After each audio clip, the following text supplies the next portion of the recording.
What's up, YouTube? I recently got some cool, Oh, nice. some cool little Mario figures from Walgreens. Very cool. I'm really happy with them.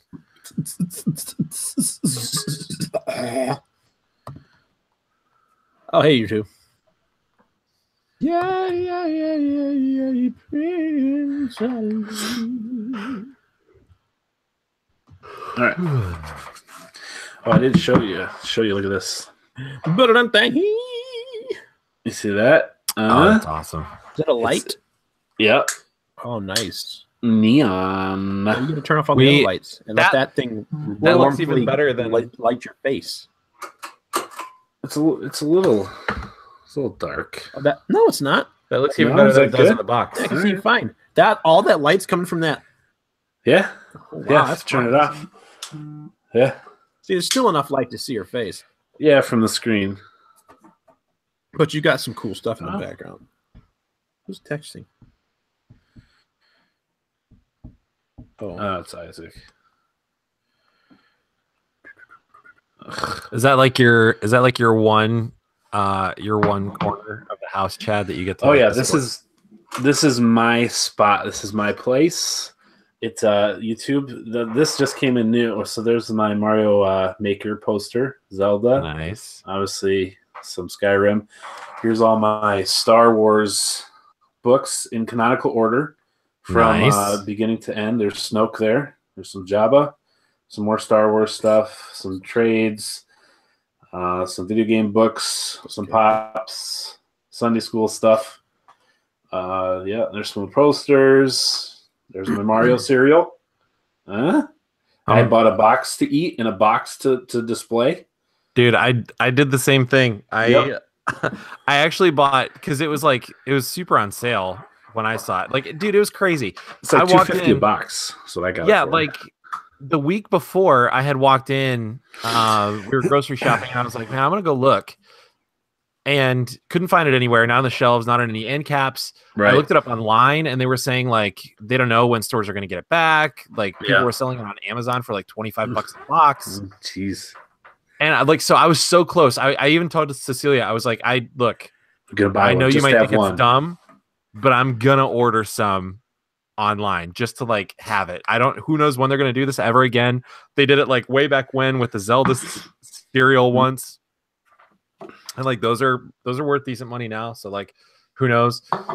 And then we walked in the very next week, and there was just a display set up like right in front of the front door. Yeah, and there was just tons of them. Let's go. And like it was on sale, and I was like, well, why not? So I actually bought 3. Did you? Yeah, because I do want to eat one, but like I want to have a couple. It's not bad. It's like fruity Lucky Charms kind of. Oh, nice. Yeah. I'm excited. Yeah, excellent. Oh, I didn't show. I got a TV there now, but there's the photo of me and my brother as the X-Men. That's me, Cyclops, and that's so my cool. brother as Wolverine for Uncanny Comics. So it's in my house now. That's really cool. Yeah. Yeah. So I guess I should get used to like. I also have just like one corner. Yeah. And I guess I should just get used to just only having one corner of the house. Is that out in the living room though? No, this is in our bedroom. Oh, okay. I do have so like I should say I do have a bookshelf in the living room where I've got like all my trades. Yeah. And some comics and like other books and stuff. Cool. So she did allow me that, but well, that's nice. That's nice. I was like, I have like this nice Star Wars framed like holographic picture. It's the theatrical like poster for Empire Strikes Back. Oh yeah. But it's like holographic. Cool. And I was like trying to get her to let me hang it somewhere, and no go. That wasn't gonna happen. And I have that facial hair compendium that I got from you like I don't know how long ago. I was trying to hang that somewhere, and she wouldn't let me do that either. You just got to do it when she's at work one day, and don't say anything and see how long it takes her to notice. She would notice. She could do that, and I probably wouldn't notice for months, but she would notice. All right. We're ready to go on the Audacity. So YouTube, you get a virtual tour of our places. Not mine. Mine's very messy right Turn now. your lights on. What'd you say? They're still on. They're still up there. I mean, yeah. No, I mean my place is messy right now, so it's always in flux because I don't really have a lot of places to keep my things. Yeah, that does suck. Unfortunately, this is nice for me. It's first time. So, all right, well, let's get that Audacity version going here. Here we go. Audacity version. Yeah, that's right. That's what I said. 3, 2, 1, go. Welcome, ladies and gentlemen, to episode number 152 of the South Dakota Gamer Podcast. I'm one of your hosts, Chad Viss. Joining me, as always, the illustrious Dave Mann. Yeah, man, it's me. And the man in charge, Josh Owens. I am in charge. That's right. In charge of his life. Don't tell him how to hate Josh things. just all of a sudden just takes it away. It starts going down the online. You said. Right. Yeah, he gave it to me. So, thanks for joining us this week. We're going to jump right in to some new releases. Dave, why don't you kick us off? And what? We're doing a giveaway? I had no idea. Had no clue. Someone's winning a PlayStation 4 tonight. Whoa. Let's calm it down. Immediately, Chad, when you said the man in charge, I like Charles in charge popped into my head. That's what I was going for. Won't go away. Josh in charge. All right, well, here we are, episode 152. We've got a few things to talk to you about. The new releases, as Josh alluded to, it'll be a short list.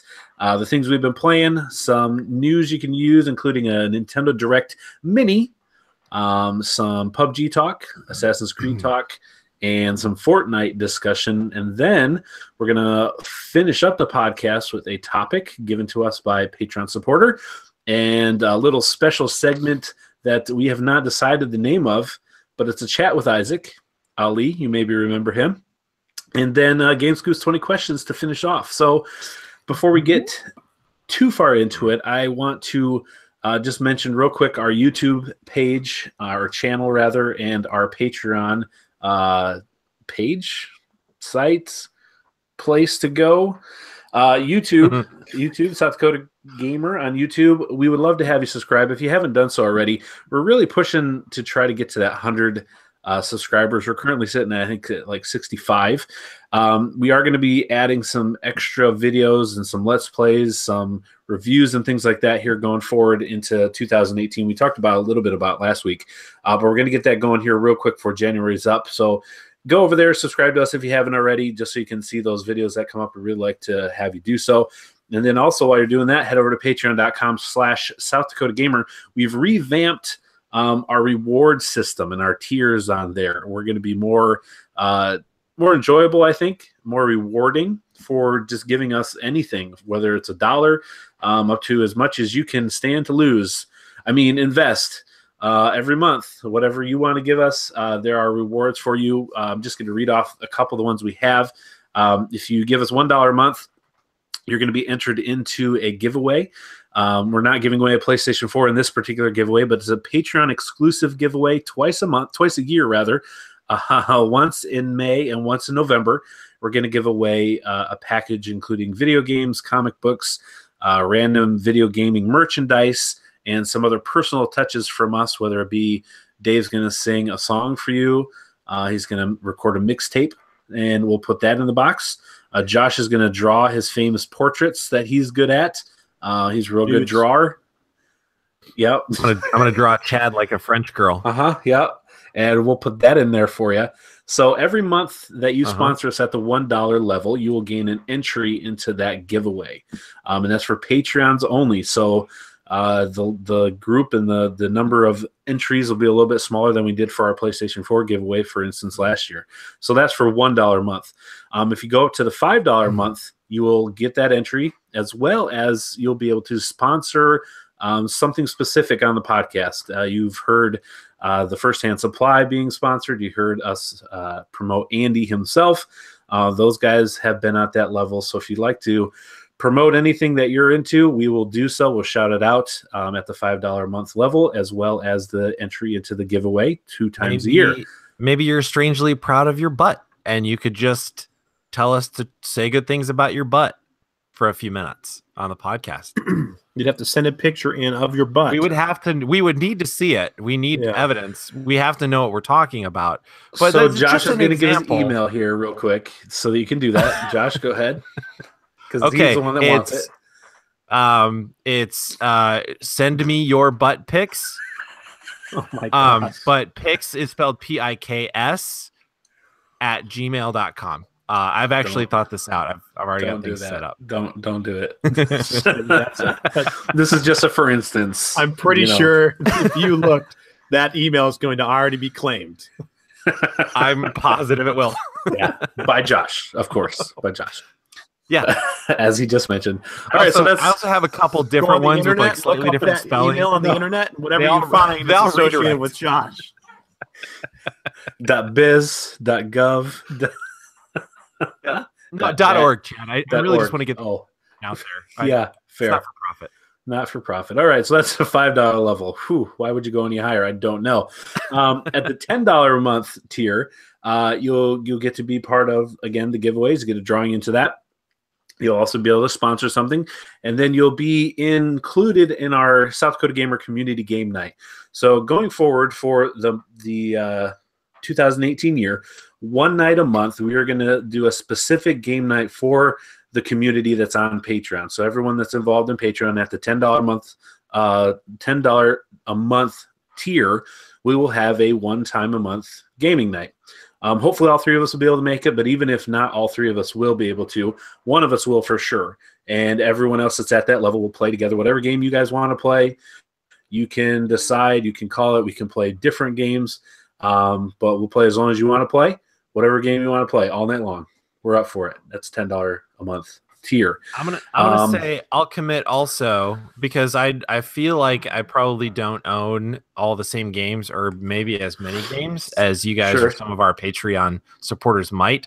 So I'll even commit to if whoever is joining us that night wants to play something that I don't have, I'll even commit. If they let me know in time to like buy it digitally and download it, I'll even commit to like buying a game in order to play it with people. Awesome. Well, there you go. That's a big deal. So if you want to play Rocket League, let them know ahead of time so we can re-download that. I would like to amend my previous. He committed. It's on the tape. Moving on. And then the final tier that we have at this moment, we might add one more tier for you big spenders, but for the final moment, we have the $20 a month spot tier. That'll get you all the things we mentioned, the entries into the twice a year giveaway, the shout out, promote something that you want, be part of the community game night, and then also to guest host. So at the $20 a month level, you get to guest host one of our segments for the podcast. You'll see here later in the podcast here, we have Isaac Ali come in and kind of do a guest spot. It'll be something similar to that, maybe a little bit more involved. But you get to come in for one segment, for one podcast for that month, and you get to set the itinerary. You get to set what we talk about, the topics. You can ask us questions. You can bring a topic for discussion, talk about something you really want to talk about concerning gaming, whatever you want. You bring it. You tell us what we want, and for that whole segment is yours. You could come on and talk about whatever you want to, and then that week you'll be the one in charge, not Josh. Maybe you just want to come on and talk about your butt, for instance. Just for instance. What's happening? And bring visual aids or something. And then we could you're setting the agenda. It's up to you. You can do I mean, I'm not sure all the rules of YouTube, but I'm sure there are some rules for YouTube. Well, as long as I read somewhere that as long as it's considered art, YouTube doesn't censor art. Interesting. All right. So we would just have to change maybe the tags on that particular video or something. Josh is also known for his body painting murals he does. Yes. I'm actually quite good at it. Most bodies that I paint, you can't even tell that they're painted. That's how good I am. If you go to our YouTube channel right now, you can see, if you look closely, that the sweatshirt that Josh is wearing is actually not a sweatshirt. It's all painted onto him. It is, yes. Completely. I've fully shaved my chest, and I've been very detailed about the pattern of the sweatshirt and also the lighting, how it looks when I move. That said, I'm very good at it. That said, please do not report him for copyright infringement with Disney. because that is a Star Wars logo, and you're not allowed to have that. I try to keep the Star Wars logo below the line of the camera's eyesight. As long as it's under so many seconds a podcast, they can't strike it yet. Yeah. So We actually can't say Star Wars at all anymore the rest of this podcast. We just have to refer to it as SW from now on. Huh.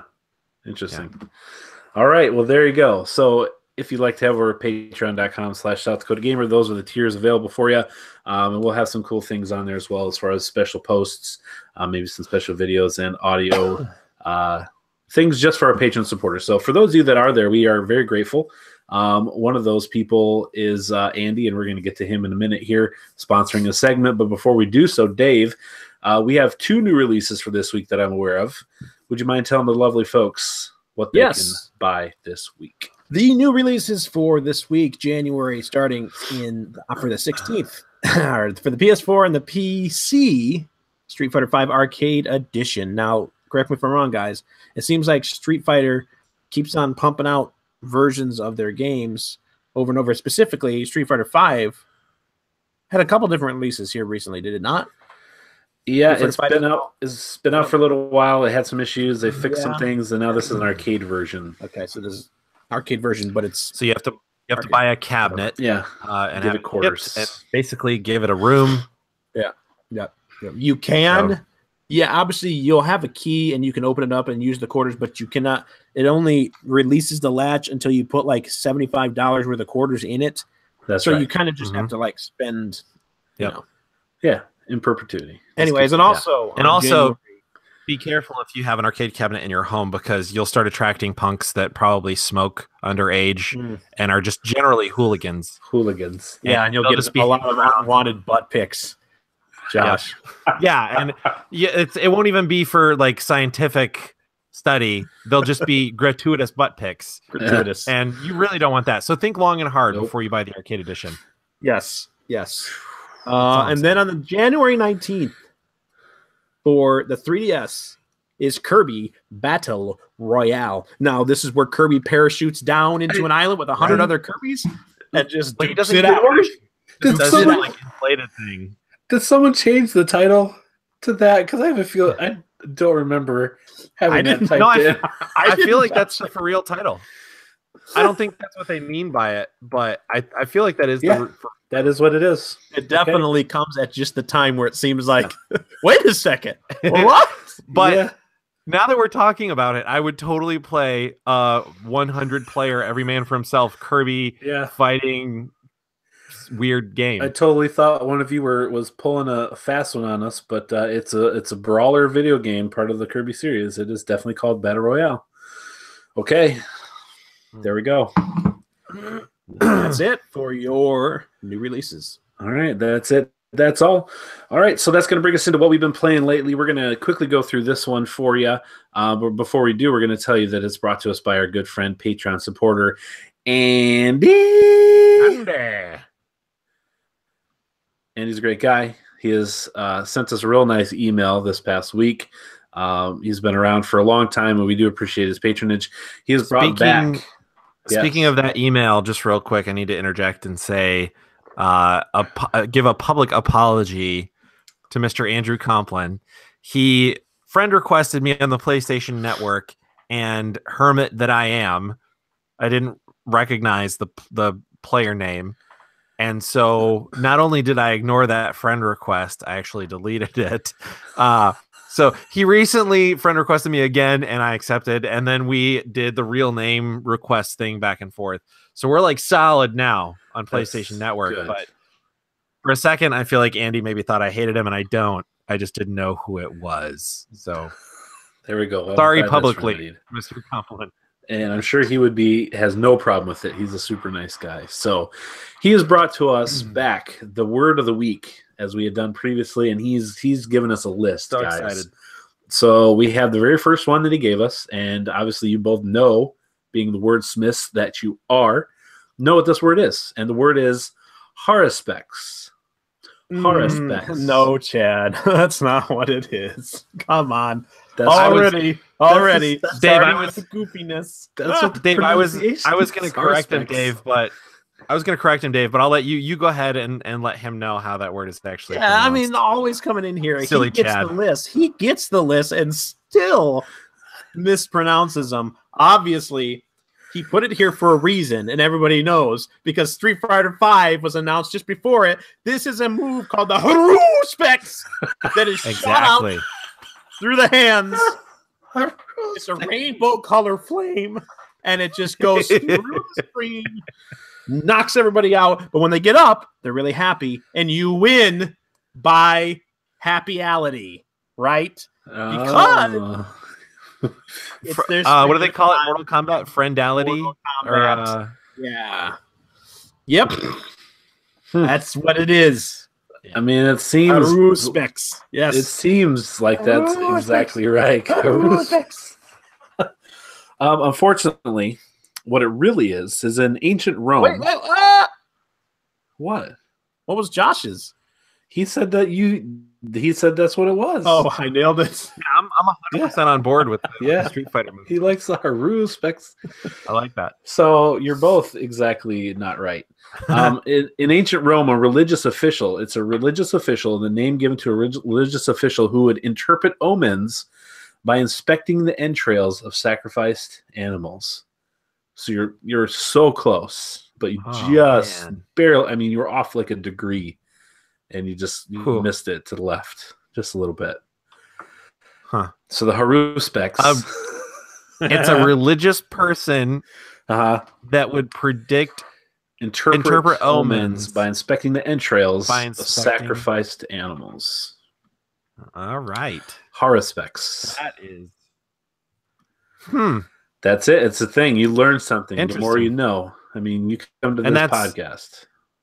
And that's in like ancient Rome? Correct. Yep. Interesting. Okay. So very cool. All right. Well, thank you, Andy, for that. Thank you for your support. As always, helps us do the podcast and come up with the great real meanings that these guys have for those words. So let's get into what we've been playing lately. Josh, why don't you tell us what you've been playing? You got something you were talking about before the podcast started, and you guys started to get into it, and then we just stopped because we realized we were going to do it again here in like 5 minutes. Yeah, Chad yelled at us I was so mad. A father at the dinner table. Yeah, I pounded on the desk. Kids start whistling. Yeah, he was very upset, very angry. Everywhere. It got really awkward. So I've been playing a few things this week, mostly on my Vita this week. Vita Island. Yeah, it's pretty nice. So I played a little more Downwell. I unlocked a few more game modes. I think I've unlocked all of the game modes available now. So now all I'm doing is like unlocking palettes. And incidentally, all of the palettes except for the original suck. Oh, really? They're terrible. Yeah. So hard to see. So I always use the original palette, which is kind of cool anyway. It's just white, black, and red. But really well done. The other ones like take it down to at the most like 2 colors. Like most of them are only 2 colors. And then there's a couple that are basically almost just 1 color. Like some of them are really hard to see. Like, but like 1 color as in like different shades of the same color. Right. But yeah, really hard to see. But it's a lot of fun. It's really interesting, like the different twists that like playing the different game modes put on the game. Like it just prioritizes different things. There's a game mode where you get more health, but you'll only ever find gun upgrades in those caves. So like you'll never find those gem piles where you can like shoot them and get the gem high, and then your bullets do more damage and stuff. And there's some where there's a floaty one where you fall slower, so like you can build up combos better and faster. It's a really good game. It's so simple, but it's really good. Do you turn the Vita sideways to play it that way? Or what? Is that possible? I thought I heard that. Maybe that's not true. I'm definitely gonna try that. I haven't done that. I've just been playing it regularly. Like that. I thought I heard that you could do that with the Vita, but maybe I'm misremembering. Try it. Let us know. I'm gonna try that. Yeah, that sounds cool. Maybe that's like a mode or something that I just haven't unlocked yet. I don't know. I could be wrong though too. I jumped into a game that I had bought a while back on one of the sales. It's called Zero Escape Zero Time Dilemma. And it's related to a couple games that I played on the 3DS. The first one was called 999. And then another one was called man, I can't remember the sequel. But they're all related. It's very anime, very Japanese. But it's like a puzzle game. So 999, like basically the idea of the story is 9 people are like, they all wake up in like this mansion together. They don't know why they're there. They don't know each other. And they just have to kind of figure out what's going on. And then they're getting instructions from like this unseen, unknown person. And they all have bombs planted on them. So if they try to escape, the bomb will blow up and they'll die. And they have to solve puzzles and like team up in different combinations. And so like throughout the story, you're determining who's going with whom. And then you're also determining like which puzzles you solve first and which directions you're going. So you're controlling the narrative as far as like how it's progressing and what paths it's taking. But you also have to do a lot of puzzle solving throughout the game. And so it's got a ton of different endings. And it's one of those games where it's got one like good ending and the rest are like not ideal. They range from not ideal to like terrible, like everybody dies. So it was really, really interesting and really fun. And that was on the 3DS. So then I played the sequel. I think I rented it or something. And never finished it. But this game, Zero Escape, Zero Time Dilemma, is related to those. And I haven't found the connection yet. I'm just at the very beginning of the game, but it's still very much that type of game. It does some like different twists on how it unfolds the story. For instance, at the very beginning of the game, the guy, like it's the same type of thing. I think it's actually still 9 people too, are kidnapped and you're all in like prison cells. And then he walks in and he's kind of explaining what's going on. And he says, okay, I'm going to flip a coin. If you guess correctly, like I'll let you all go. You can leave and nobody has to die. So the coin has a blue side and a red side. So you just have to guess red or blue. So I don't remember which I guessed. I think I guessed red, but I actually got it correct on the first try. So like my first playthrough was like a few minutes. Like the game was over. He literally lets you go. You're outside. And then it says weird. Like, okay, now you have to like go back to that moment. And then you have to purposely choose wrong so that the game progresses in like the different paths and you can like play through those. So I thought that was kind of weird and cool. So I'm not super far in, but it seems very much like those other games. And it's really interesting. I like the fact that you're not only solving puzzles, but you're sort of determining, like the choices you're making is determining who's living and who's dying and like what combinations those people are in and things like that. So it's pretty cool. Played some more Volume this week. That's really, really good still. And then on my PS4, the only game that I played on my PS4 actually this week was Uncharted 4. I jumped back in. It was on like I bought it digitally. I borrowed your copy, Chad, to like play through it the first time. Right. And then it was just on sale. So I bought it because like that way, like I got the collection of the first 3 with my PS4 when I originally got it. So now I have all 4 games. Cool. And I'm happy with that. But I started playing it again, knowing that I would enjoy playing through the story again because it's been a while since I played it. So I've forgotten parts of the story, and like I remember like so many of the vistas and things were just so incredible. Right. A lot of the gameplay was so fun. So I was like, I'm gonna enjoy playing through it anyway. But I also started playing through it again with the notion that maybe I'll go for the platinum this time around. Yeah. And I was looking through it and I was like, this seems doable. What really drives me crazy is the like, go here, collect this, like find all the treasures. Like that's so I hate that. Yeah. You just need to find a good guide. And there's PS4 Trophies YouTube channel is perfect for that. I do need to do that. However, I'm probably not going to do it on this playthrough because I've already missed a few. Sure. It's easy enough to reload the chapters and go back. I was going to say, I could probably go back in the chapters and do it, but like I'm already like in Scotland and I've missed a few treasures, but like I hate that. So like now that I'm thinking about it, I can probably go back and reload the chapters and find those things. But I was also like, I did something I'm not proud of, but I did it and it worked. So whatever. But so one of the trophies is in Scotland in the cemetery combat encounter. Like after you find the crypt and you like go in and do that constellation puzzle and you come back out, like all the guys come in and you're like, oh man, and then you have to like sneak through. Yep. So one of the trophies is sneaking through there without killing anybody or being seen. And I was like, holy crap, because I'm playing it on crushing in order to get that trophy, because I played it through on hard before. So I was like, man, that's gonna be impossible. So I was playing through it and I couldn't figure it out. So finally I watched a video and I was like, how does this work on crushing? And I felt like I was doing exactly what the video was showing me, and it wasn't working for me the way it did for the person that was playing in the video.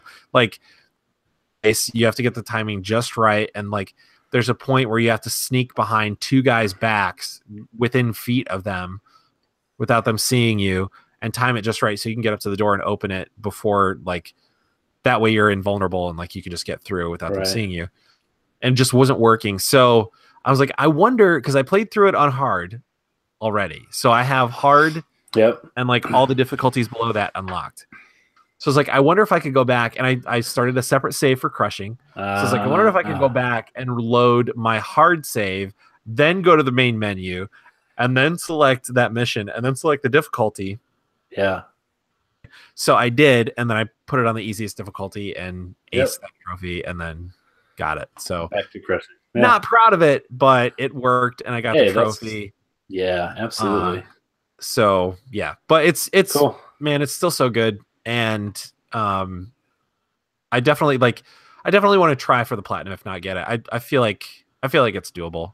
The most annoying part of it is just finding all the treasures, and I think that's dumb. Like, I like it when there's stuff like that one trophy where you have to like sneak around. I like it when there's skill-based trophies. Like, make me like be good at the game and do something to get a trophy. Yeah. If you're making me find dumb treasures in your game that are like out of the way and like these little alcoves and stuff like that, all I'm going to do, and all 90% of people are going to do, is wait for somebody to put out a guide, like you were saying, follow the guide, and find those treasures. They at least they make it ordered. Like, you'll know where you've missed them. They go in order from one to whatever, so you can find, at least you know where they're at. But yeah, I know what you're saying.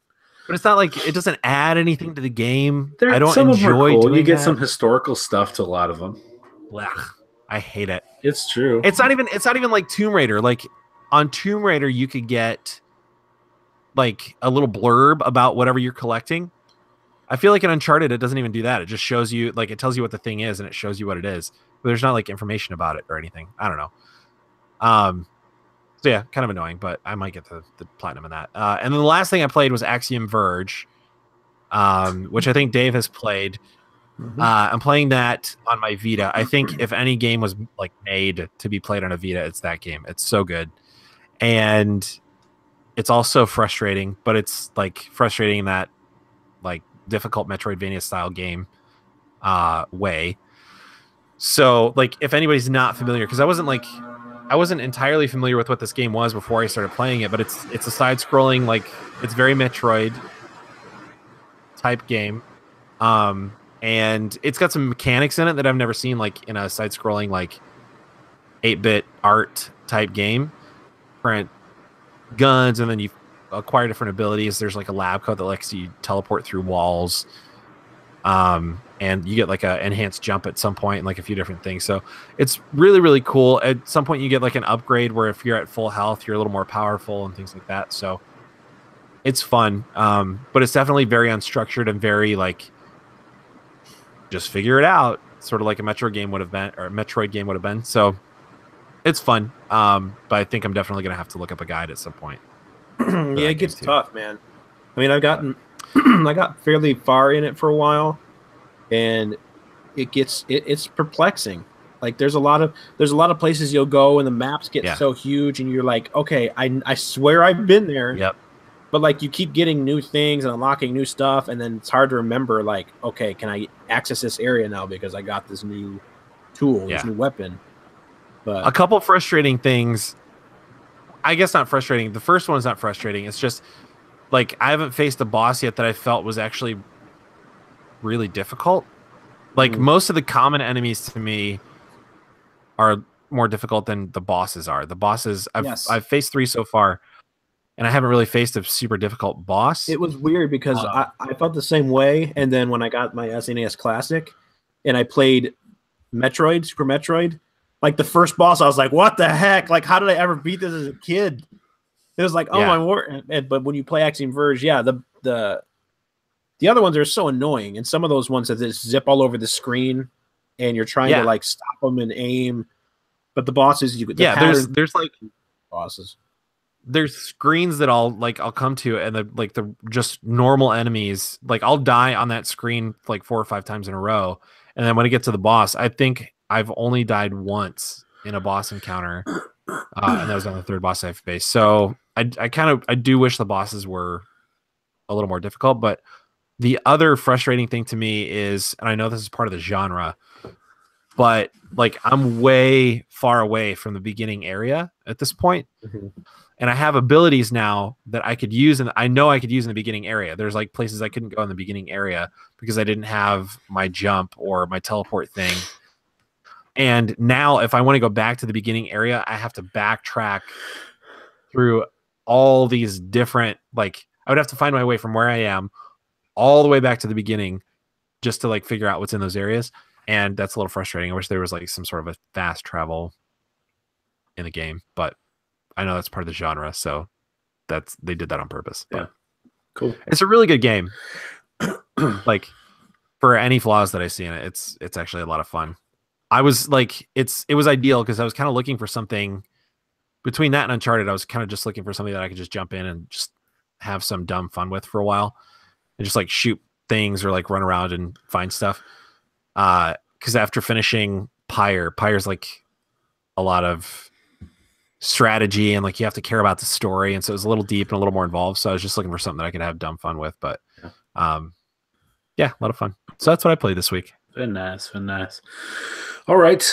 For me, I played some PUBG. Dave and I, and friend of the show Tyler, and acquaintance of the show TJ, we all played some PlayerUnknown's Battlegrounds on the Xbox One. We had some frustrating times with the squads and did not do that great. And then once Tyler and TJ kind of went off and did their own thing, Dave and I played some duos. Well, I say we played a match, and in that match we won.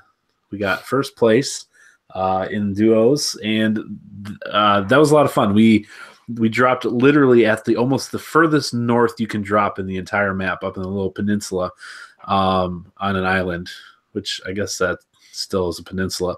And we made our way all the way down. It was like Mad Max towards the end. There were probably like 5 or 6 different cars driving around, and we're hiding next to trees, hoping we didn't get run over. And we in the last like 2 minutes we killed 1, 2, 3, 4, like 5 or 6 guys in the last 2 or 3 minutes of the match. We blew up a guy's car as he was trying to drive away. At the same time that happened, Dave was sniping and hitting another guy in the head. Literally, it was like we were like special ops guys. Honestly, it was pretty incredible. There was 11 kills between the two of us in the last few minutes of the game. Over 10% of the kill of the entire total starting players we killed personally. That video you posted, like that was seriously that was pretty, like that was cool. Yeah, it was cool to see. So I posted the last, I think, 3 minutes or so of the match on the Facebook page and on our video or on our YouTube page. So if you want to check that out, you can go do so. But yeah, that was a ton of fun. It made all the frustrating squad matches before just like a distant memory. And man, yeah, that was enjoyable. So I continue to love that game. They continue to patch it, do things to it, make it better. It's just fun. It's just so much fun. When I'm not playing it, I'm watching videos of other people playing it. When I'm not doing that, I'm thinking about next time I can play it. And then I get messages from Tyler asking me if I want to play it right now. And I'm always at work. And somehow the man finds more time to play PlayerUnknown's Battlegrounds and work the job that he works than anybody I know on this planet. And it's starting to get frustrating, Tyler. I know, in a good way. Like it's been like where I'm like bummed, and a lot of times I can play at night. But now it's like 11 in the morning. He's like, "Hey, PUBG, anybody on?" I'm like, "Dude, I can work every day during the middle of the day. How can you do this?" He's like, "Oh, I like not everybody has this Monday off." He's like, "Oh, I have every Monday off." I'm like, "Yeah, Monday's off." Dang it! How do you do this? I'm impressed. So he is a connoisseur of the PUBG. I wish I could play as much as he does. I look forward to playing more. And then the only other thing I really had a chance to play was Assassin's Creed Origins. And I saw the credits. I finished that game, the main story. I nowhere near finishing it as far as everything you can do. But I finished the main story, saw how the Assassin's Creed begins, the Assassins start. What? I know. I thought they just called it Origins because the word is cool. But no, it's the beginning. You get to see how it starts. So that's kind of cool. And I'm not going to spoil it, but you know that it's in Egypt. I thought it was called Origins because, like, at the end, you face a bad version of Deadpool. And then that's pretty much how it just starts. Oh, yeah, I guess I could. Sure. I see that's how you would think that. Yeah. But no. So you're in Egypt. That's where the game's set. But you do encounter like ancient Rome. Not ancient Rome. More like powerful Rome with Caesar and all that. Cleopatra is in Egypt. So you got the whole Cleopatra, Mark Antony, and Caesar thing going on. So there are some historical figures. And then they intertwine the whole Assassin's Creed into that. And it's a pretty cool way they did it. I look forward to getting back into kind of cleaning it up. And I would not be surprised if they I don't know if they'll make a trilogy like they did for Ezio, but I could see them making at least one more Bayek Assassin's game. So I look forward to that. So that's all I've been playing. How about you, Dave? Well, man, you just kind of stole my thunder about PUBG, so that's another stoling my thunder. My name is next. You owe me thunder. Oh my God. No, I'm just kidding. I will let that one slide. But yeah, man, the PUBG was a really cool win. It felt really good. We had some good guns. Since then, I played several games where I had really good loot and just didn't work out. It's like, man. One time, though, I was really ticked off because me and my brother and my cousin were playing, and I hopped over. Like, there was some little not a town, but a little grouping of houses, and it had like a cement barricade, like a median piece. Right next to it, it had like one of those things that you would see like on the beaches in Normandy to stop tanks from rolling through. Yeah. And it was sitting right next to the barricade, and I mantled the barricade, and when I landed on the other side, my character got stuck. Oh no. He just got stuck. I couldn't move out. I couldn't crawl, couldn't go prone, I couldn't mantle back over, I couldn't move. And right as I was doing it, the reason I was doing it is to try to get a good position on these guys. I just saw a group go into a house like way across the way, and I had a good sniper. So I knew they were there, and I'm like, crap. If they see me, I'm just like sitting here. I can't move. I can't get out. So my friend, it wasn't my cousin. It was one of my brother's friends. He's like, I'll just drive the vehicle over there close enough to you to where you can hit X to get in it, and then you can go. Sure. I was like, okay, good idea. But then, it drew the attention of the other team because they heard the car. As soon as I got in the car, I got sniped in the head. I went down prone. I was so ticked because I had a really good sniper. I had like level 3 helmet, It was like, oh my, come on, man. Why did that have to happen? Game preview. Yes. I was so upset. And then there was like another time where the same thing happened. Well, not the same thing, but another thing where it's like I felt like it was really the game that was making it to where I couldn't. Yeah. Very few and far between for being such a game that is in preview for Xbox and is on Xbox, which it's not running as well as it does on PC or Xbox One. It's still, I've had very, very few problems with it. There's the typical lag when you come in at the beginning, everything has to render in. Yeah, we've all kind of gotten used to that, and it's not a big deal because it really doesn't affect a whole lot. Once the game gets going, for the most part, it's good. I haven't lagged out anymore. I haven't actually, like the last 3 nights I played, I haven't been kicked, which used to be happen a lot tonight all the time. Yeah, unfortunate. Should have said that. But anyways, really like that game, man. It's just going to get better and better. Can't wait to start loading in more maps and all that kind of cool stuff. Yeah. So, but yeah, other than that, I played some Rocket League with Tyler. We talked about it earlier. And TJ, who we also talked about earlier. And that was really fun and cool. Rocket League's always fun still for me, especially us using the voice. I saw that text. The voice to text. It was just what? I told you about the rule. I told you about our rule where you did. We have to put whatever it says. So somebody said like my block was on fleek, and then somebody, I think Tyler, tried to say my fleek is a fleek-a-leakin' or something like that, and so it ended up translating to something like my beef, like that you something about beef, and I can't remember. And then I wanted to say my fleek hurts, and it ended up translating right after that, my feet's hurt. Yep. And it goes. I couldn't play the next game after that because here it is, Dave. Thank you. You are very good at the Nintendo. And one of the guys on the other team says, "What a save!" TJ says, "My pass be on fleek," and Dave says, "His pass beef legally can." Oh, that was Tyler. That was Tyler. And the Bagel Dog says, "My feet's hurt. My feet hurts." His Tango says, "His pass beef legally can." Yeah, his pass beef legally can. And we're thinking, these guys were reading this like, what is happening? Are these guys all having a stroke? Like, what is going on with these? But anyways, that's great. So it's fun. Funny. And then last but not least, I've been bringing my Switch with me to a couple different places, like the bathroom, or when I'm in bed. A couple different. I'm in bed before I go to sleep, or if I had to go wait to do my laundry the other day, I sat out in the car for 30 minutes here and 30 minutes there, and played some Stardew Valley on the Switch.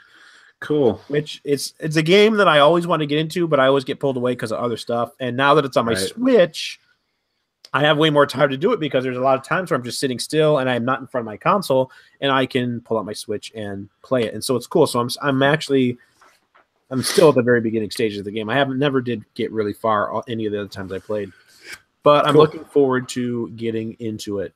So yeah, that's what I've been playing this week. All right. I forgot to mention, when I beat Assassin's Creed, I put on the Facebook page for people to vote on the next game I want to get into, and I listed, a good 10 games that I want to play. And we didn't get a ton of votes, not as many as I was hoping for. Got a lot of likes, but not necessarily a ton of votes. And the only one that got numerous votes was Nier Automata.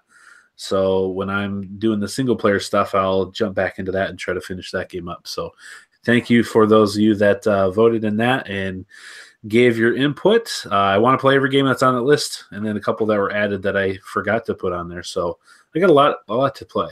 There's a lot of backlog there. But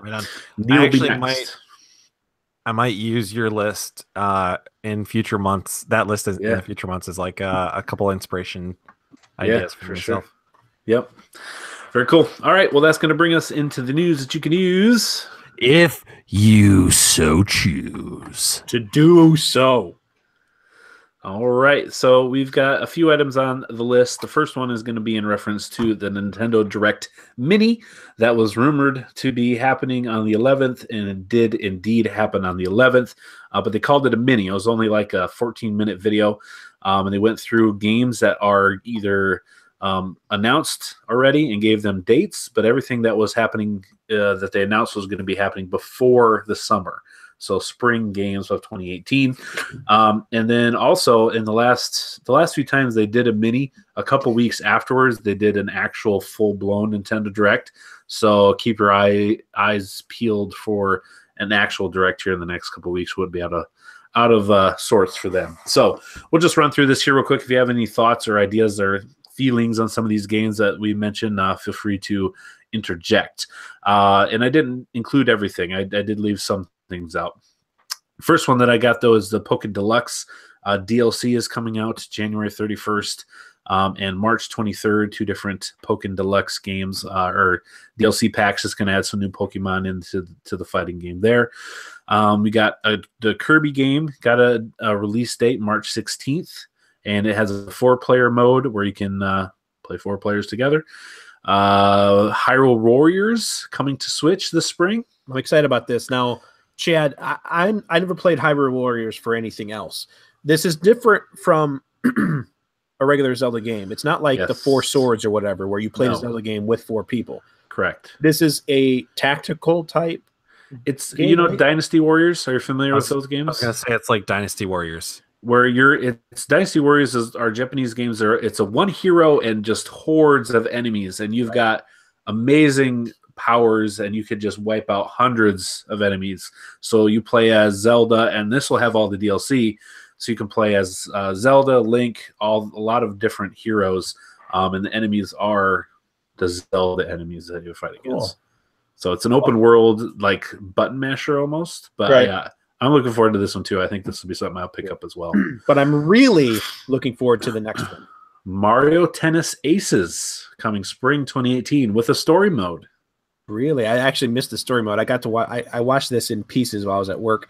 Yep. But the Mario Tennis games were always so cool, man. I loved them. It's been a while since we've had a good one, a new one. So, yeah, that's coming in the spring. That was just an announced and released, not a day, but time frame. Spring's pretty early. Now, so are we going to have detachable Joy-Cons with motion to hit? I bet that's an option. I bet that's an option. Be. Yeah, right. Totally. Has to be. Next, we got Ys 8 coming in summer. Either of you a Ys guy? Mm-mm. Don't know what this is. I have never played a Ys game. Yeah, I guess they're, again, another Japanese thing that's pretty popular. But next we got to Mario Odyssey and a free update that's coming here in February. It's called Balloon World with Luigi. And so Luigi is there, and he's got balloons, and it's a multiplayer competitive mode where one player gets a balloon from Luigi, and they can go on the map that you're on. So if you're in New Donk City, or if you're on the beach, and you hide the balloon wherever you want with so much time, you got like a minute or something, you hide the balloon, and then another player comes, and they have so much time to find it. If they do, they get rewarded. If they don't, you get rewarded. I don't know if you get rewarded with coins, or if you get power moons, or exactly what you get, but it's a new mode, Find the Balloon. And there'll also be new outfits that'll come along with it in February. So please be excited for that. Next, Mario plus Rabbids Kingdom Battle, right? Yeah. Is getting Donkey Kong as a new character. He's being added as a playable character. So you still have that, Dave? Yeah. So there you go. That is coming. I don't think I got a date on that. If they did announce it, I didn't write it down, but that's coming. Next, Payday coming to the Switch February 23rd with all the DLC co-op bank heist game. Okay. That's cool. Yes. It's coming. Yeah. One I'm looking forward to, Donkey Kong Tropical Freeze coming to the Switch on May 4th.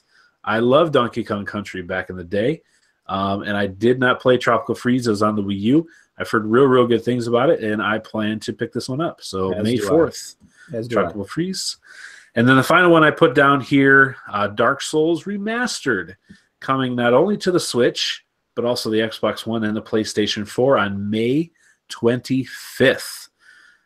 That's pretty cool. I've still not played any Dark Souls games, so they are punishing. They are. They have.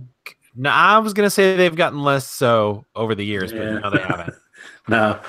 So when you say, I feel like I've just gotten used to playing them. You say punishing, you mean like a Ninja Gaiden type punishing, like a difficulty level? I feel like worse. Yeah, to me, it's like you get put in a game and you're not told how to do anything. Nope. Like you're not told how to block, how to parry. PUBG.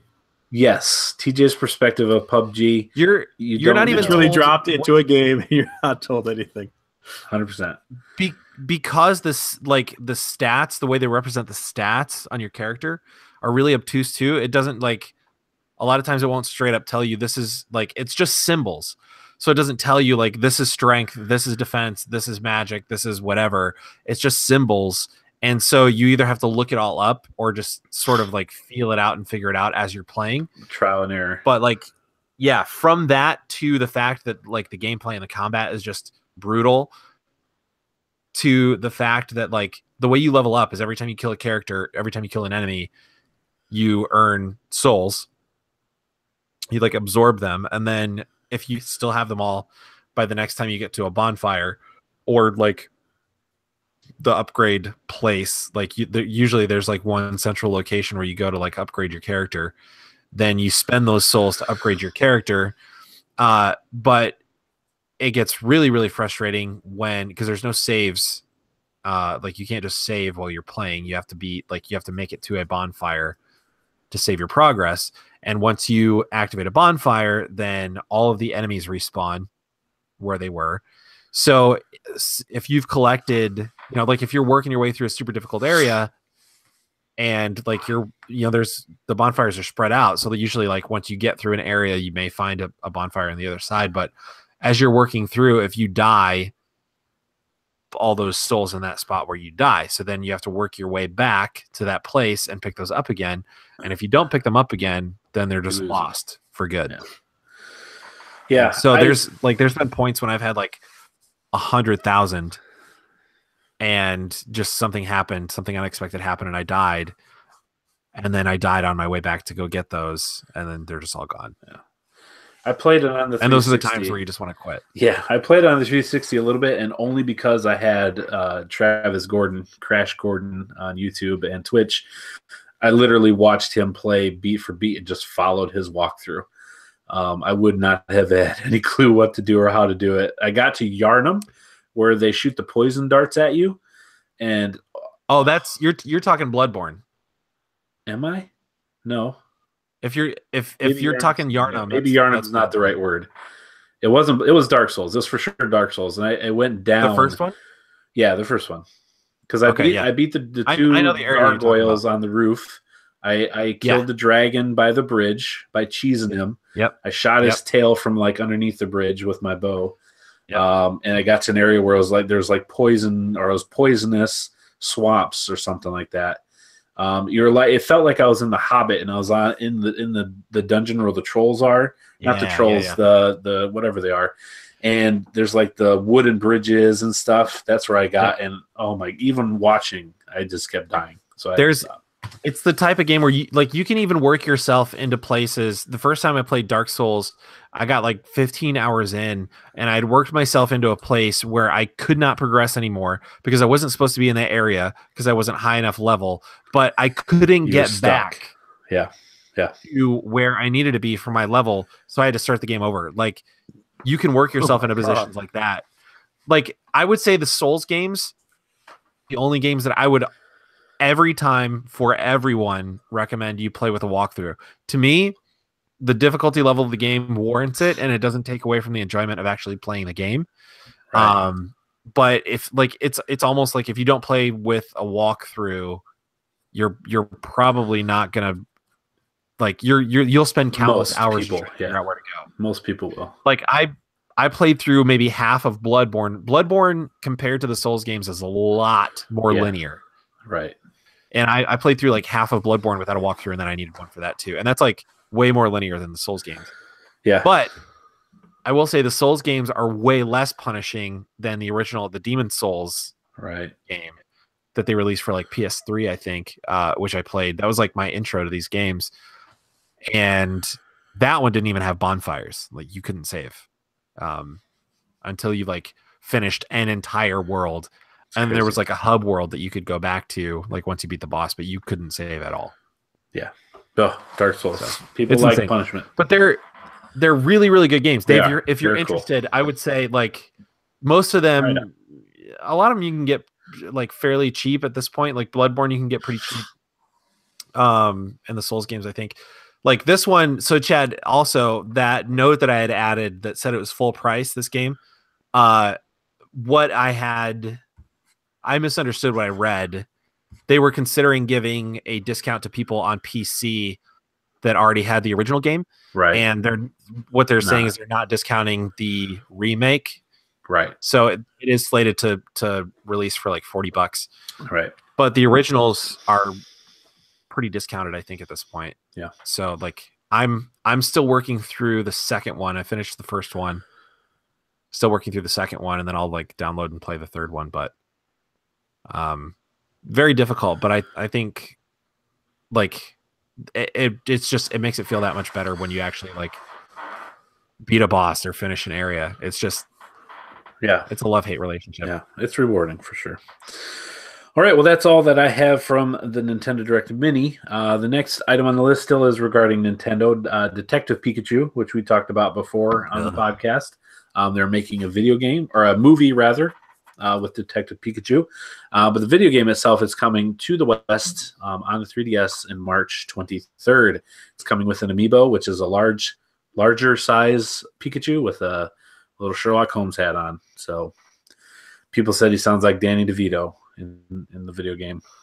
So I don't know. People were speculating that that's who would play him in the movie. Yeah. Danny DeVito. He plays. And then come to find out, Ryan Reynolds was like, "No, I'd like to ruin my career a little bit. I'll do it." Yeah, Danny DeVito played. I was watching Goldmember the other day on TNT, and they have Danny DeVito playing Mini Me. Hey, look at me! I'm Mini Me, smoking a cigar. All right, next. Let's see, December we got some MPDs. I don't have all the numbers. This picture of Danny DeVito as Mini Me. But the Switch had the most console sales for the month of December, followed by the Xbox, followed then by the PlayStation. So Xbox outsold the PlayStation in December. Not a huge surprise, I don't think, with the Xbox One X being released and the big discounts they had on their S's. But then the Switch continues to just hammer sales for the US and the world. But not to say because PlayStation was the third place that they have done a bad job. PlayStation at the end of this year has now crossed 74 million consoles sold worldwide. Wow. That's impressive. It's huge. 74 million consoles for the PlayStation 4. So they just continue to soldier along, continue to sell units month after month. Definitely the dominant console this generation. Couple more items here. Cyberpunk 2077, the next game coming from Project CD Red. The Twitter account has not been active for almost 5 years. And here this last week, it rewoke. It woke back up. It was awakened, and it tweeted beep. This is cool. Yeah, so we know they did, Witcher 3 took a lot of work. They put in some great expansion packs. And assumingly, they've probably started to work back on Cyberpunk 2077, but they've said nothing about it, not really talked about it. And now with the Twitter account being active again, means that they're either ready to announce something, to at least talk about it, or start to show some things. So I'm excited to see what this is. Do you think that that's supposed to be like a heart monitor, like the heartbeat thing on a heart monitor, like it's showing signs of life? Could be. It's coming back. Could be. Or it could be in reference to like a computer being turned back on, because all the cyberpunk stuff and the Android look to it. Yeah, that's kind of how I took it, like a computer coming. Yeah, I watched the trailer, the one trailer they showed again when that happened, and it looks cool. Like, it looks really good. I look forward to playing that game. So, yeah. All right. Next, there's a rumor going around from Microsoft that they're adding a new achievement system called Careers. It'll have progression levels similar to like the trophy level on your avatar, and then it'll reward players with loot boxes for your avatar, different clothing things and stuff like that. It's supposed to incentivize people to stay with the game after they've hit the 1,000 achievement points, or if they just play one game, give you more incentive to continue with that if they aren't someone that jumps in and get all the achievement points in a lot of different places. So kind of makes a game out of the game, which is kind of interesting. I look forward to see if this is a true thing or not. So I might have misunderstood how this worked, because I've never owned an Xbox, but there already is an overall gamer score, right? Yes. Yep, so I had always sort of equated that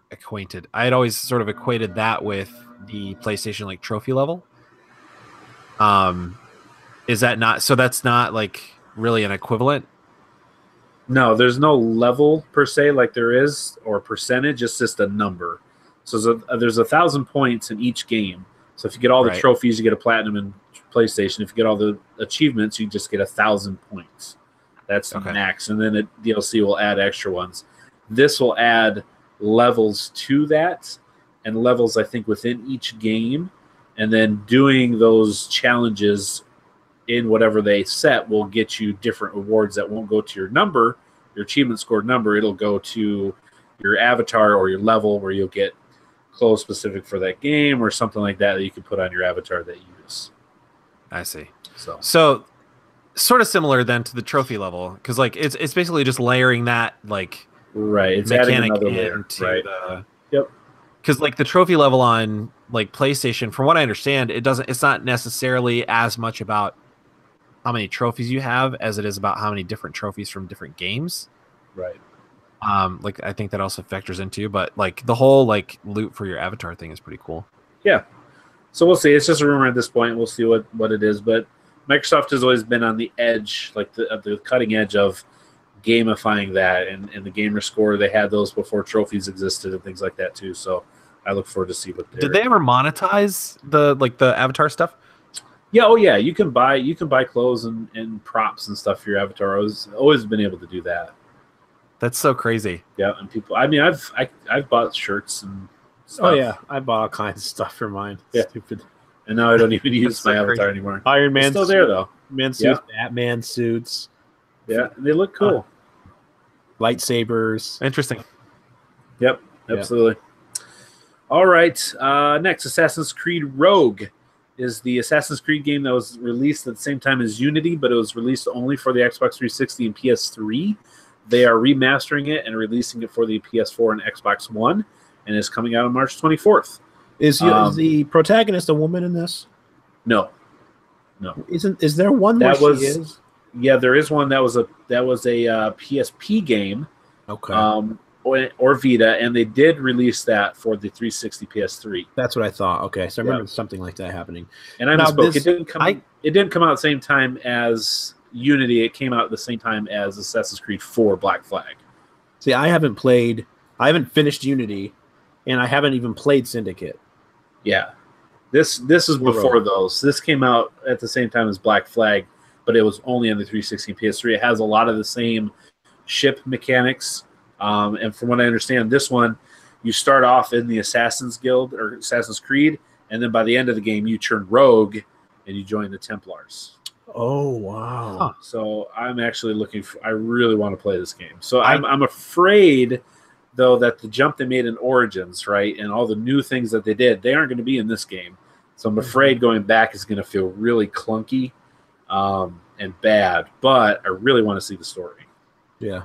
I totally missed this game even existed. Yeah, because they just only released it on the last gen. The Xbox One and PS4 are already out. Huh. So interesting. Yeah, so that's March 20th. So that's good. Next, 3 million players have been playing PUBG on the Xbox One. 3 million. It has been out for just 2 months, about. And already 3 million players have bought. Did Xbox One even sell 3 million units in the first 2 months? I'm sure they did. But to have 3 million players playing this game is pretty impressive. Pretty impressive. Yeah, not bad. Next, Frotnite, another game similar to PUBG in its Battle Royale mode. They are doing an update this current week. They're going to add new areas to the map. So you're going to get new cities, new chests. They're taking out all the Christmas stuff, so there's no more Christmas trees and things like that. But they're going to add some new houses, some new areas of the map. They're also, this is their quote, making the biomes feel more biome, meaning like the swamp will feel more like a swamp. If you're on the mountain, it'll feel more like a mountain. It won't just feel all the same. They're going to make it feel more specific depending on where you are on the map. I wonder what that means, like the way your player traverses it, or just the way, I think the aesthetics of it and the fact like the swamp is going to feel darker, more murky.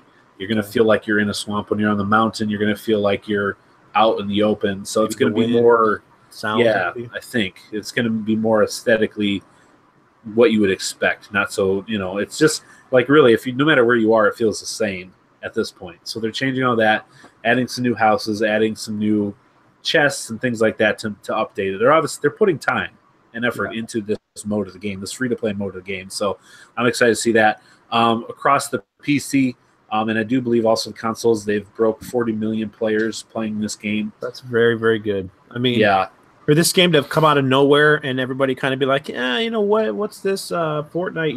You know, build stuff and survive hordes. Then they came out with a free Battle Royale, and everyone was kind of like, well, you know, they're just trying to copy PUBG. And then they just exploded. Like, they did it right. They have done a very good job. It's very fun. Yeah. And it's its own little thing, too. It separates itself from PUBG in its own way. Yeah, it's different enough. So they're continuing to work on the shooting aspects of it because it wasn't designed as a precision shooter, more of a horde mode in the main game. So they're going to continue to work on the shooting mechanics, and then they're also the creator said they do not plan to ever add vehicles. If you know PUBG, vehicles do become necessary. It's a much bigger map. Right. Fortnite's much smaller, so he said they do not plan to ever add transportation vehicles. I've never felt like I ever needed a vehicle in I've heard people say I wish there were, but I don't think it's necessary. It doesn't feel like you need it. Then finally here on the news reports, no loot boxes coming to Monster Hunter World.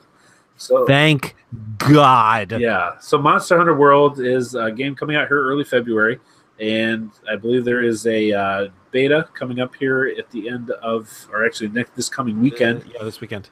The last one you can play, open beta, I do believe, and then the game comes out about a week or so later. And there's a lot of cosmetic opportunities. I could see them adding loot boxes in, but they've come out and specifically, this is Capcom made game, come out and saying that they are not going to have them. So don't worry. We saw what happened to EA, and even if we were planning it, we aren't going to do it now. Good guy, Capcom. Yep. Smart move. They felt the temperature of the room. I feel like them announcing that there will be no loot boxes. This is just my gut. I haven't heard this, but I feel like this means that they probably were toying with the idea. Oh, I'm sure they were having them in it, especially with like the companions you can have, and 100%. Like you said, like all the different cosmetic things you can do. I guarantee they were at least looking into it. Yeah. And like thinking about it, and then they were like, "Oh crap, EA!" Yeah. Just in case the rumors get out that people heard that we're going to go ahead and just dispel that now and say, "Nope, we're not going to do it. Don't worry, it's okay." Yeah, I feel like if nothing, I think EA got a lot of probably unnecessary hate this year. I do dislike what they did with Battlefront 3, and I think that was crappy. And like they made a couple other missteps this year, like with Mass Effect and some other things. But like I do feel like they got a lot more hate than they probably deserved this year. But I feel like if nothing else, the good that did for the gaming community was maybe no loot boxes for a while. Yeah, that's maybe true. We just kind of lay off. Everyone backs off. Thanks, EA. Yeah, because if the United States government, which like there was talk of this at one point, I think there still is. If the United States government gets involved and starts regulating loot boxes in video games, it's done. We're done. Because it won't stop there. Yeah. And then for the gambling aspects of it. So, for the love of God, video game companies like lay off so the government doesn't step in and feel like they need to regulate something else. Yeah, for sure. So there you go. Good news to end the news segment this week. You're welcome.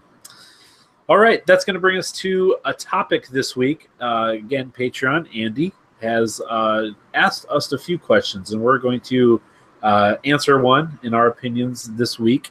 His question is, or topic rather, is Nintendo has Mario, right? Sega has the other guy. Why is it that PlayStation and Xbox don't have a mascot? Why is that? Thoughts? I think that I would contend that Sean Layden is PlayStation's mascot, and I wouldn't have it any other way. I would also say that Microsoft Master Chief is Microsoft's. Sure. Yeah, I mean they had the symbol branded on the. Didn't they have like a tiny Master Chief or something on the new? On the Scorpio. Yeah. Yeah. I mean, I think and that it's always specifically for PlayStation, but I threw I know. Xbox But when it comes to PlayStation, I kind of feel like, they don't have a hardcore one, but I feel like Nathan Drake for a while was the face of PlayStation. Yeah. I think, Kratos. Huh? Kratos. Yeah, Kratos was for a while. I mean, like I feel like Crash Bandicoot might have been for a little while, like, or at least they tried to make him. Yeah, I just feel like with those systems, particularly, they came late in the game, but they targeted the same players. You know, we all grew up as gamers and became adults now, and so when we got to that age where we were becoming late in our teens and getting ready to go to college and everything, and we're getting Xboxes and PlayStations, they were more targeted towards that age group, I think, to where you didn't need, a little cartoony plumber, even though we all have the nostalgia for that and still very much want to play those games. Yes. Or a fuzzy animal or whatever, anything that was, I don't think that they felt like they needed that. And that's exactly where my head was. Yeah, really, I feel like that's kind of it. They didn't think that they needed something like that. I mean, I could be wrong, but it seems like somebody over there would have figured out something. But I do think that Nathan Drake, spanning all of their consoles so far, having a game on all of their consoles so far, is a big candidate for it.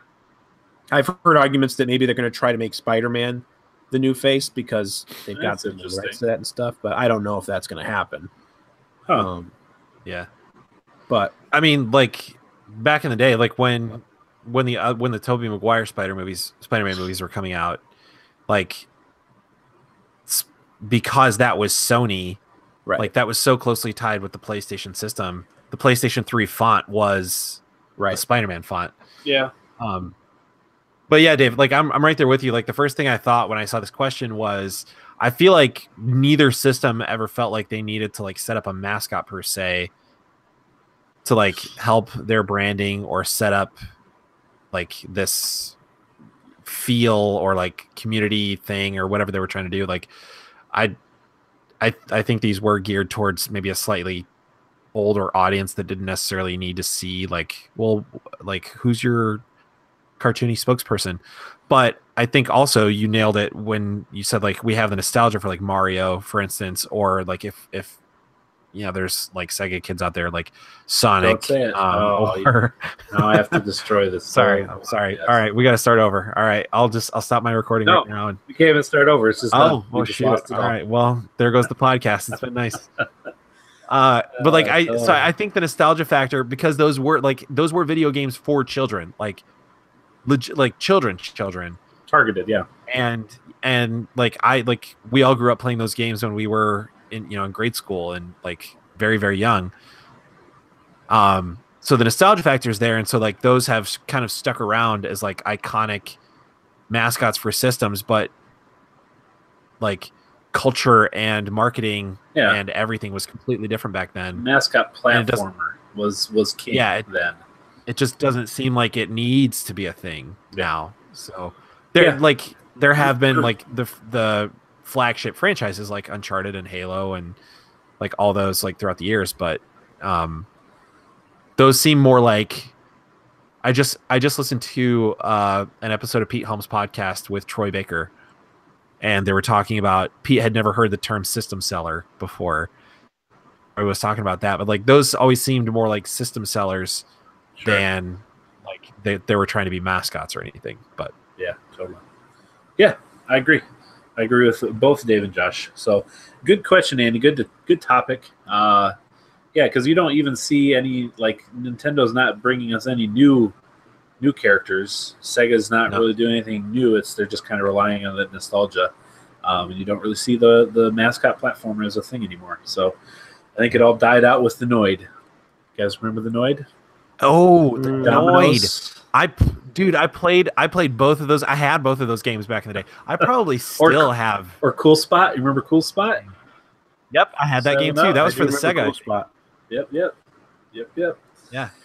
All right. Well, there you go. Thank you, Andy. We appreciate it. Did you know the reason that they ended the Noid? Did you hear the story about the reason that they ended the Noid marketing? I feel like I did, but I can't recall.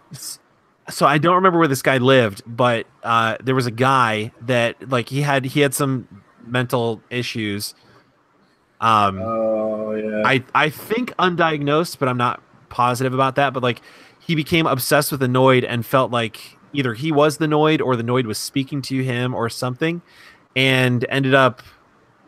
Man, now I'm gonna script the story, but I think he ended up killing himself, or like hurting somebody else, and he did something really, really horrible. And so they had to just like drop it out of. And it was it was directly tied to the Noid marketing. Not that they they didn't do anything wrong, but it was just this guy's like mental it was a bad state. Look. And so they had to they're like, so they just kind of had to like part ways with that.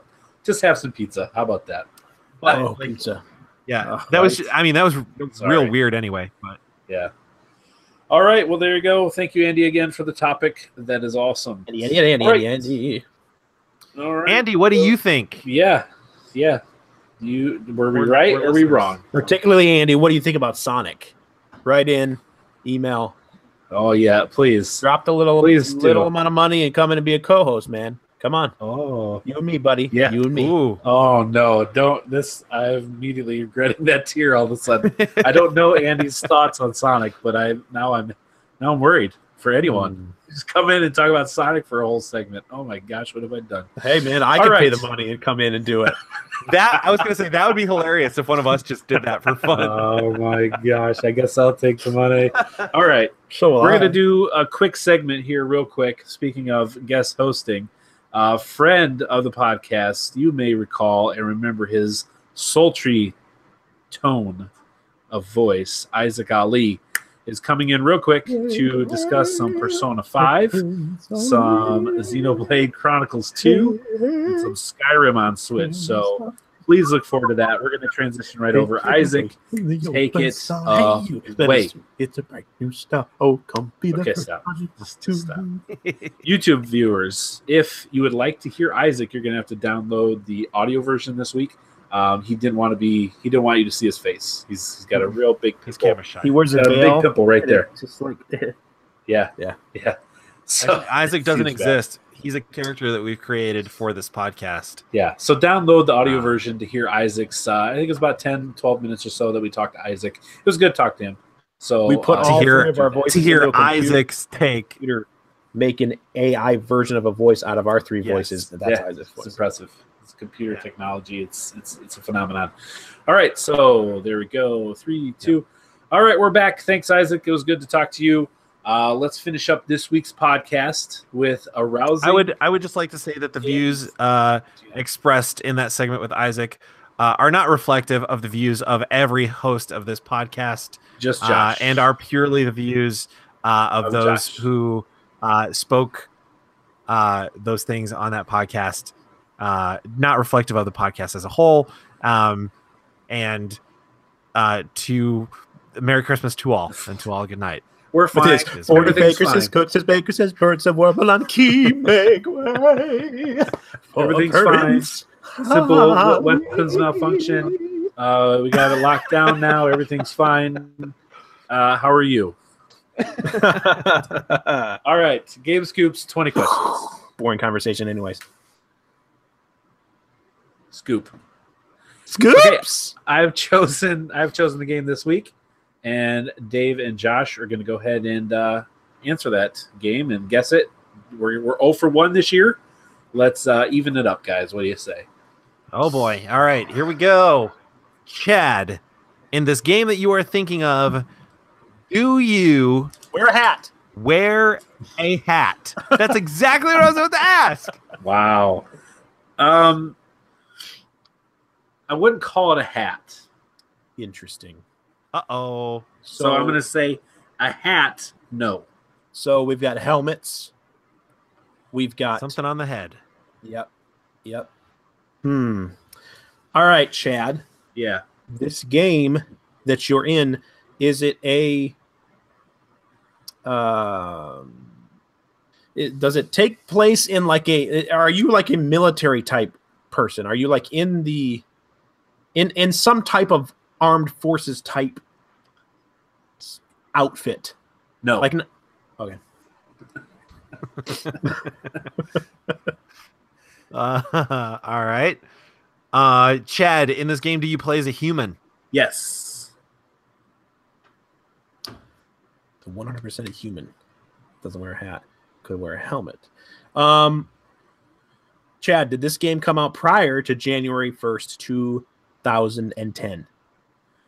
Yes. Ooh, all right.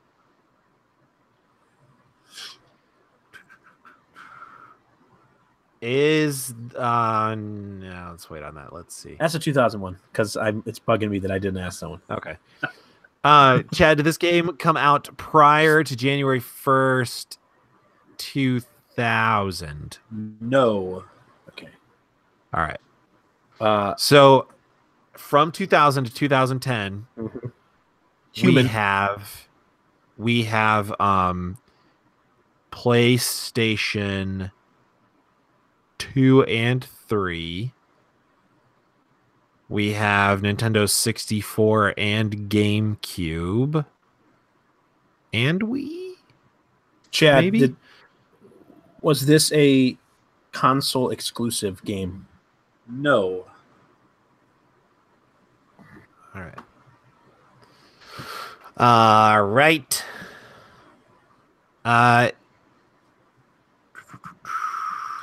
Human could wear something on your head. Apparatus on your head.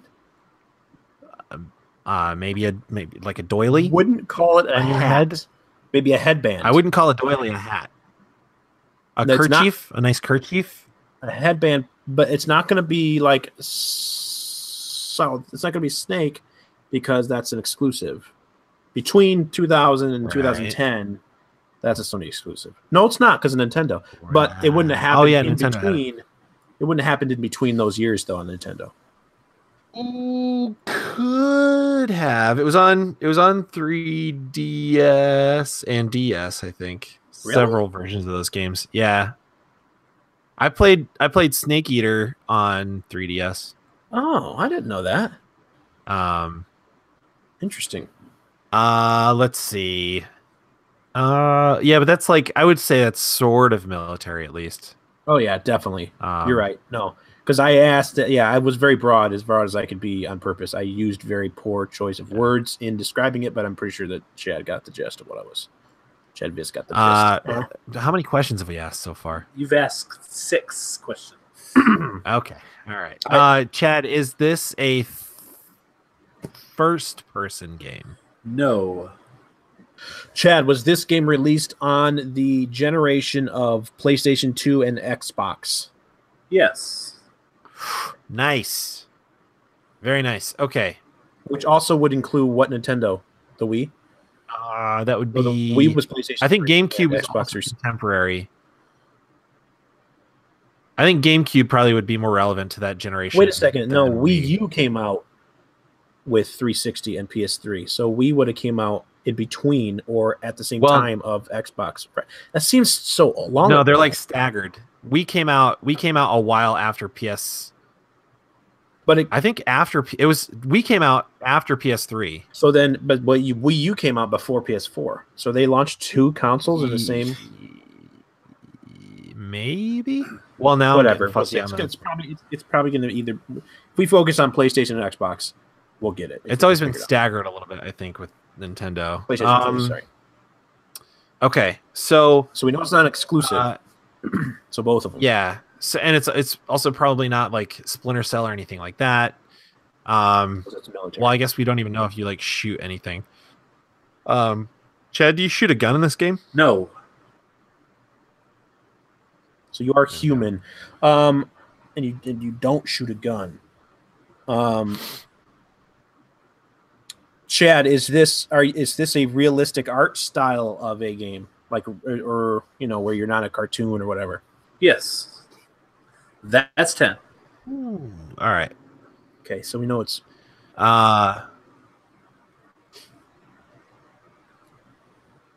So there's no hesitation when he said you play as a human. Mm-hmm. So there's, I mean, if there's multiple characters, they're all human. You don't shoot anything, and it's a realistic art style. Not first person, right? That's what you said. Right. So I don't feel like it would be a fighting game because most fighting games include non-human characters. Yeah, probably 3D. Really?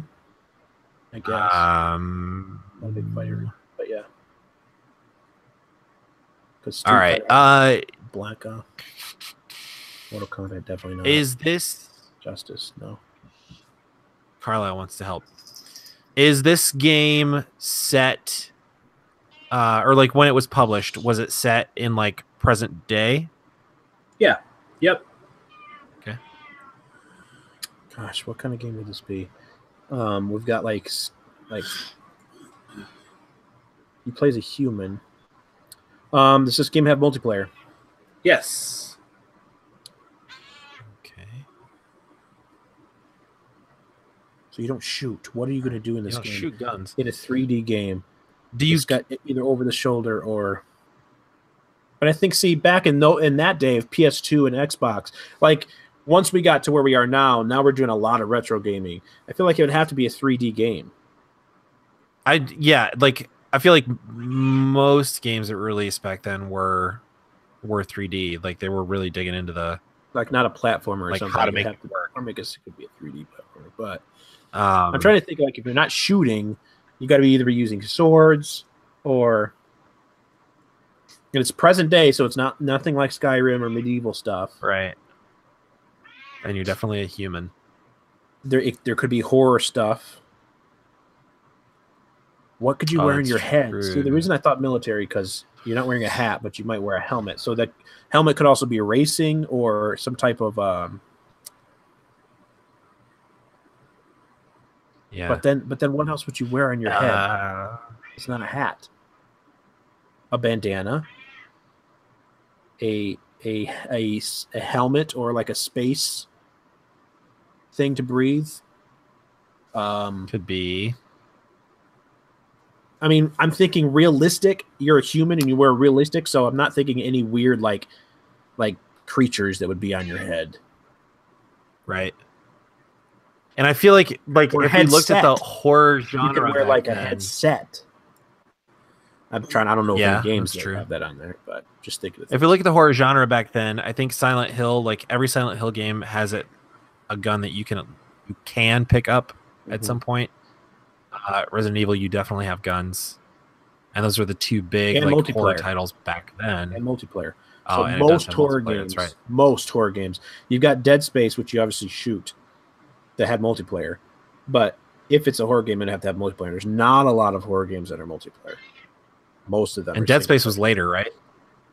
Dead Space was PS3, right? Xbox 3, maybe. No, I think the first one might have been Xbox. No, it wasn't. Gosh, man, it's not. All right, it's definitely Halo. Okay, do you kill anything in this game? No. Oh goodness, you don't kill anything. Is this based off, or is this is this a franchise? Yes. Where we at? 13? That is 14. That was 14. Correct. Oh boy. All right. I'm gonna have a losing streak. I lost the last one too. Come on, guys. I know. I'm so nervous now. I feel like I have no sense of what this game is. Has multiplayer. Xbox, PlayStation 2. Oh, what he's in. You're don't kill anything. Don't shoot. No guns, you're human. Realistic. Present day. Franchise. Wait, what'd you say, Chad? It's a franchise. The franchise. Don't wear a hat. You don't wear a hat, but you wear something on your head. Between 2000 and 2010. Is this a franchise that has a game on current gen systems? Yes. Oh, man. Okay, Dave, what if it's like a Madden game? Sports game. Oh, wow. Yes, because of the Vikings. Yes. Chad, is this a sports game? Yes. Good job, Josh. Good job. Good job. Okay. Oh, man, I could not tell you what I know. Your That's Madden is, though. Jeez. So, is this in the Madden franchise? Yes. Okay, so how many questions we got? All right. You have 2 questions and a guess. And we each get a guess, right? Yes. So we can each guess one different game. So we have to figure out. We have to narrow it down. We have 2 narrows and then 2 guesses. So okay. So when did Dave, Madden? They Madden always definitely release. Yeah. Go ahead. They release the current year Madden. Correct. At, the year before. Like, right. So like they would release before, 2015 Madden in 2014. So it's right? definitely yeah. And if it's PlayStation 2 and Xbox. Oh, it could be right at the beginning of the. So you already have a 10-year range right now. Yeah. Well, yeah. When did they start? So when did they start? When did Madden start? Oh man, they're old. Like Madden games were on like the Game Gear. Like they go way back. Chad. Yes. Okay, Chad. Wait. Chad, is this Madden game fall between the seasons of football between 2005 and 2009? No. Oh goodness. Okay, so it's 5, 6, either 7, 8, and 9 are gone. It's either before that or after that. Which so it have could to be be 10 or 11. 2010. It has to be 10 or 11. But it would have to be. It would have to be 10, right? Because he said it was prior to 2010. But you just said that the game for the next year releases in that year, so it could be 2011 releasing in 2010. Oh, you're right. So it could be Madden 11 or 10. No, it couldn't be 10 because 10 would release in 2009. It couldn't be 10. So it'll only be 2011. So it has to be 11. Or it could be 2004. It could be 99. Back. 2000, 2001, 2003, or 2004. Oh, goodness. Okay. Chad, was this game released in 2010? No. Wait, are we done? Are our guesses gone? Are our questions? You each have a guess. Yeah, you each have a guess. Okay, so it's not. Man. It can't be. It can't be 11. Why did you not ask all the way to 2010, Dave? Why did you stop at 2009? In your guess, I don't know because I didn't know. Because we still had. I wanted to narrow it down if it was in there. I was hoping it was in there because then we could have. You have 2 guesses. All right, so we know it's before 2006, so it's either 2005. It'd be like Madden 99 all the way through Madden 2004, or however they started naming them, like in the 2000s. Yeah, but would Madden 99? No, it could be Madden 99. It'd have to be Madden 01. You're right. Madden 2000. Oh yeah, Madden 01. Like I went the other way with the numbering. What did they call them? Madden 01? You guys are confusing me, and I'm looking. I think so. I think like in the 2000s they just started calling it like 01, 02, 03. So would have 01, would that have come out on the Xbox and PlayStation 2? Or would that have come out on PlayStation 1? Man,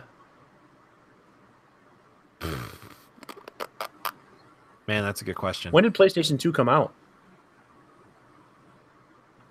Also a good question. Shoot, I can't remember. Now I do know I was playing. It was right Halo around then because at the end of high school, like GameCube games were starting to come out then. Nintendo 64 was at the end of its life cycle, and like PlayStation 2 was right around then. GameCube. When did GameCube come out during Xbox and PlayStation 2? Had to have, right? Because I was playing GameCube, my brother's GameCube, when I would come home from college. Didn't come out before I went to college. Same. So I'm gonna say this is either.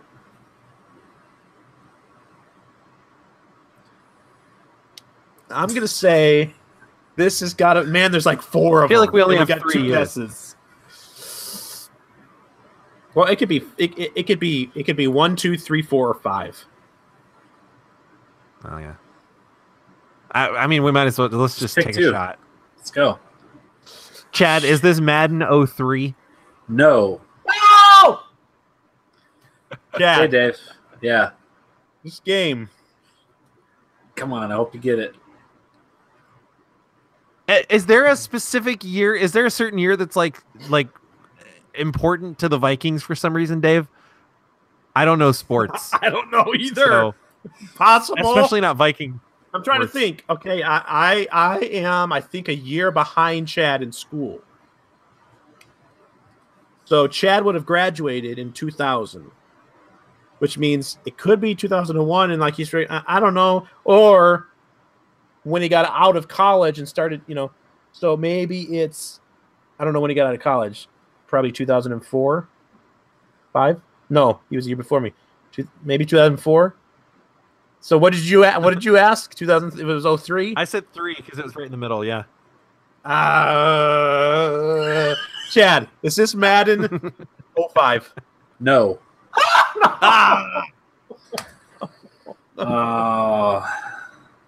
Madden 2002. Because we have a Minnesota Viking, Dante Culpepper, on the cover. All right. I almost picked Madden 25 because Adrian Peterson was on the cover, but there were numerous covers, so I didn't. This was released in the fall of 2001. It was released on the PlayStation 2, the Xbox, the Game Boy Color, the Nintendo 64, the GameCube, and the Game Boy Advance, all in the same month. So a month or two. So it came out for, as all Madden games do, they come out for everything. Yeah. Like they still make Madden games for the Xbox 360. They may even still make them for the PlayStation 1. I don't know. But, so it was significant for Vikings. And for those of you that aren't into the sports balls, the Minnesota Vikings had an outstanding win in the playoffs here on Sunday, previous of this recording. The biggest Minnesota Vikings game moment in my entire life of being a Vikings fan. Huge win. Did you see the report that people's Apple Watches were registering that they might be having a heart attack? Yes, because their heart rate had increased so much. Yeah. They all but had the game lost. And it's the first time ever that a game has been won in the playoff on a walk-off touchdown. They actually had to call both teams out of the locker rooms to kick the extra point to make it official. So the Saints had left, and they had to come back just to stand there for one final play. It was great. It was awesome. Isn't that the worst? It is. I felt bad for him, but then I didn't. Did you see also that the Saints coach had just finished mocking the crowd? Yes, he had just finished doing the skull chant. And they had all but won, and then they lost. So they're out. See you next year. All you dumb Baton Rouge. I'm sorry. I won't say dumb. Saints are a great team, and they should have won that game, but they didn't. The Vikings did. So, I went back. Dante Culpepper, that was back in 1998 is when I graduated from high school, Dave. 98? Yeah, I graduated in 98. So I'm a couple years older. Old man here. 20 years this year from graduating from high school. Holy cow. We just lost all our millennial listeners. They're gone. Old man podcast. The Vikings almost made it to the playoffs or the Super Bowl in 1998. They went 15-1 in the regular season and lost in the championship game to the Atlanta Falcons. They will play the Philadelphia Eagles this next week. If they win, they make it to the Super Bowl for the first time in my lifetime. And if they make it to the Super Bowl, they get to play in their home stadium in Minneapolis for the first time ever. Oh, that's awesome. A team will play in their own stadium for the Super Bowl, so it'll be a historic event if they can win, not only because of the Vikings, but just because it's the Vikings. So, sorry for all the sports talk. Just for you, I'm a Vikings fan this postseason. Hoorah. I like it. So, just for you. Just when you go on Facebook and do things, hashtag Skull, SKOL. It's not the dip. Skull. It's Skull. Yeah. Skull. You clap your hands together like this. I don't do tobacco. I don't do tobacco. Skull. But it's not skull. Yeah, just for you, I will chew tobacco. No, don't do that. No. Season. No, it's already done. Don't do. You're going out and buying it. Okay, here you I've go. already committed. This is it. This is the last thing I'm going to say. This is the story. This is the mythological story of how Skull came to be. So it's the Vikings, right? This is the Vikings team. Vikings are a real thing. They're real people. They're real bad. They killed a lot of people, did a lot of really not great things. So their battle cry would be when they would go into battle, they'd yell skull. It's SKOLL, and it's Scandinavian for an actual skull. And what they would do is when they defeated their enemies, they'd behead the king or the leader, and they would cut the top of his skull off, and they'd drink their drink that night out of their defeated leader's skull. And so thereby, when they were like going into battle, they would pump each other up by saying skull, like we're going to get this, we're going to win, we're going to behead this guy, and we're going to drink out of his skull. And that's how we win. So that's why we yell that at football games. Skull. Fun. So they changed it to SKOL because it was too offensive or whatever to actually be yelling skull. Yeah. Well, it's Scandinavian, it's just a little different. So anyway, so there you go. The Vikings. You'll undoubtedly be hearing the skull chant fight song going on here at the end of this podcast.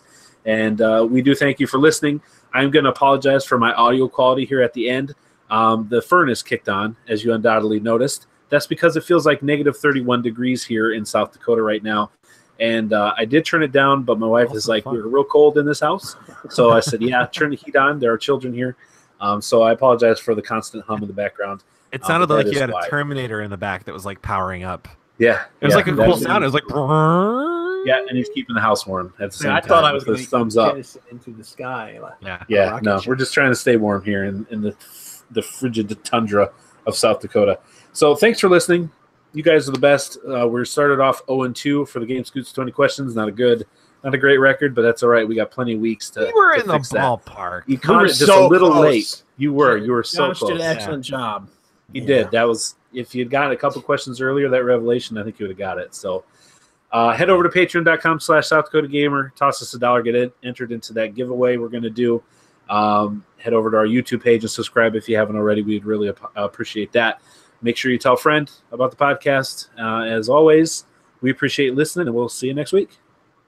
Okay, bye. Great.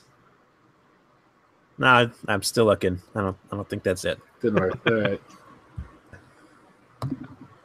Do you like how what did you say, Dave? He said greets, which is my my thing for the Star Wars. That's Chad's intro to the Star Wars podcast, and B-Nob, because Chad's no longer on it, so B-Nob took it. Yeah, like the very first week. Bye, YouTube. That's greets.